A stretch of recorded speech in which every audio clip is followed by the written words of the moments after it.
Se trata de Néstor Rosanía, experto en relaciones internacionales y quien es además director del Centro de Estudios en Seguridad y Paz. Néstor, qué bueno tenerlo aquí otra vez. Buenas noches. Buenas noches para ti, para la mesa de trabajo y para todos los televidentes. Aunque el tema pues claramente no es el más agradable. Mire, nosotros aquí en Colombia ya estamos acostumbrados a que desde Venezuela se nos diga de todo y en todos los tonos. Entonces empezamos ya como a veces a ignorar todas las declaraciones que vienen desde allá. Esta amenaza que se emitió por parte de este diputado chavista, ¿qué tan en serio debemos tomarle y por qué?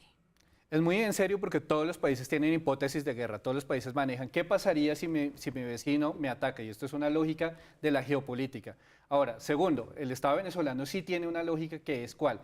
Una guerra interna a partir de la oposición y las milicias, pero una guerra externa pensando en dos actores fundamentales, Estados Unidos y Colombia. Y para eso diseñó planes de guerra, y uno de los planes de guerra más importantes se llama de la revolución a la resistencia. Es cómo configuran un ejército regular, potente como el que tienen ahorita, pero en caso de que lleguen a ser invadidos se conviertan rápidamente en un modelo de guerra de guerrillas para pelear contra Estados Unidos. Entonces, ese modelo hoy existe, es la base, digamos, de las fuerzas militares venezolanas, y ahí aparecen unidas los famosos colectivos chavistas. Sería la fuerza guerrillera que entraría a combatir a un enemigo interno o externo.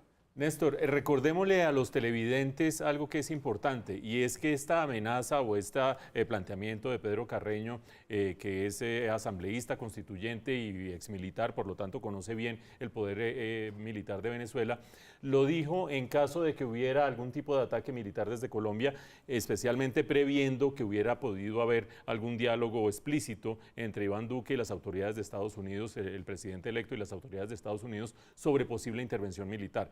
El mismo presidente electo ha dicho que él no patrocina una intervención militar en Venezuela y que no es su idea. Vaya uno a saber si hay algún tipo de conversación de otra índole. Por lo tanto, el escenario es improbable en este momento, pero potencialmente posible. ¿Por qué cuando uno dice Colombia tiene el mejor ejército de América Latina, aquí 500.000 de hombres, eso no lo supera nadie, se termina encontrando con que de repente, comparando con otros países de la región, o estamos armados para otra cosa o sencillamente no somos la potencia militar que creíamos que éramos? Hay dos tipos de guerra y escenarios y teatros de operaciones. Hay unas guerras regulares, que son las que, pensémoslo esto, Segunda Guerra Mundial, estados contra estados, eso es lo tradicional.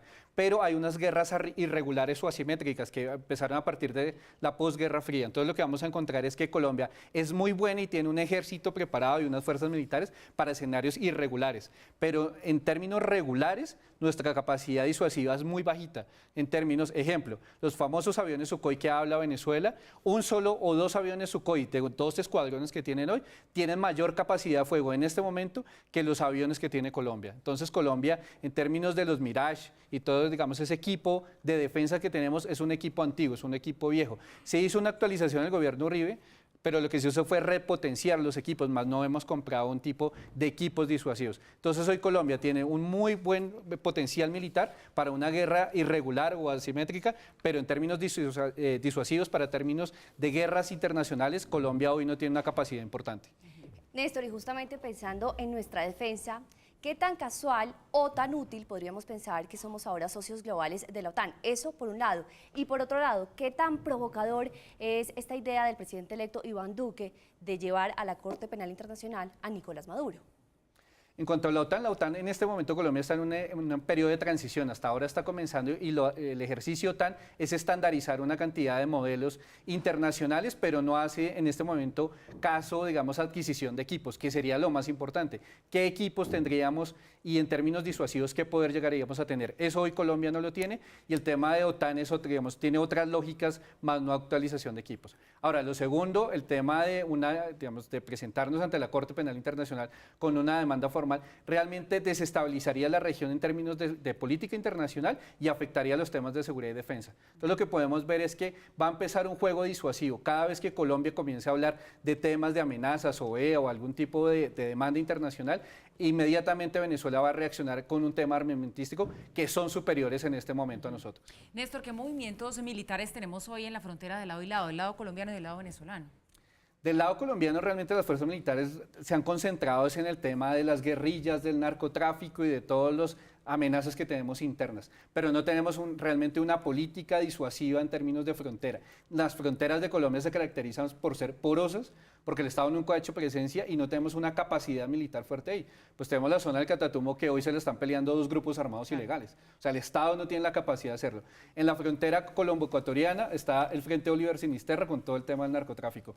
En Brasil, la familia del norte comprando. Y por Panamá estamos con todos los grupos, sobre todo Clan del Golfo, que tiene una salida de narcotráfico. O sea, eso nos demuestra que las fronteras colombianas hoy no tienen la capacidad ni las fuerzas militares realmente pueden tener un control real sobre esas zonas del país. Entonces, una de las expectativas es que el nuevo gobierno realmente comience una reactualización de equipos y una inversión en términos de capacidad disuasiva que necesita el país.